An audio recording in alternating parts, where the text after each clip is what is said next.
চেয়েছিলাম অধিকার, হয়ে গেলাম রাজাকার।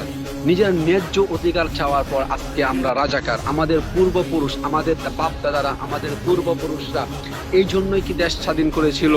এই জন্যই এত কষ্টর পর কষ্ট, এত মানুষ স্বাধীন, এত মানুষ মরার পর, এত মানুষ শহীদ হয়ে এই দেশকে স্বাধীন করেছিল। এই জন্য আজ আমরা এটা দেখার জন্য আমাদের ন্যায্য অধিকার চেয়েছি। আমরা লেখাপড়ার পর আমাদের চাকরির জন্য আমরা এক জায়গায় যে কুটার কাছে আমরা হেরে যাই, কুটার জন্য আমরা হেরে রাস্তায় নেমে যাই।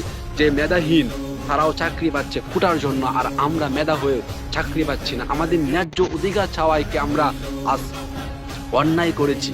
আমরা আমরা আমাদের ন্যায্য অধিকারটুকু শুধু চেয়েছি, আমাদের ন্যায্য অধিকারটা দেওয়া হোক। কারণ আমরা স্বাধীন বাংলাদেশে বসবাস করি, স্বাধীন একটা দেশে বসবাস করি। বসবাস করার পর এই স্বাধীন দেশে আমাদের ন্যায্য অধিকার আমরা পাই না। এই ন্যায্য অধিকার পাই ছাত্রলীগ, কুত্তালীগ, কুত্তার বাচ্চাগুলারা। কেন ওদেরকে কেন দেওয়া হবে? আমরা তো, ওরাও যেমন মানুষ, ওরাও স্বাধীন বাংলাদেশে বাস করতেছে, আমরাও আমাদের স্বাধীন বাংলাদেশে বাস করতেছি। তাহলে আমাদেরকে স্বাধীন, আমাদের ন্যায্য অধিকারটুকু না দিয়ে আজ অন্যদেরকে ন্যায্য অধিকার দেওয়া হয় কেন? আমরা কি আমাদের ন্যায্য অধিকার পাওয়ার প্রাপ্য না? আমরা কি এই দেশের সন্তান না? এই স্বাধীন বাংলাদেশের সন্তান না? আমাদের মাটি কি এটা না?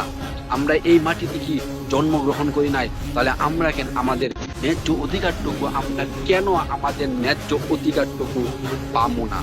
এটা আপনাদের জাতির কাছে প্রশ্ন। আমাদের প্রশ্ন জাতির কাছে রাখলাম। আর সরকার শেখ হাসিনার কাছেও আমি আমার প্রশ্নটুকু রাখলাম, আপনারা জানাবেন।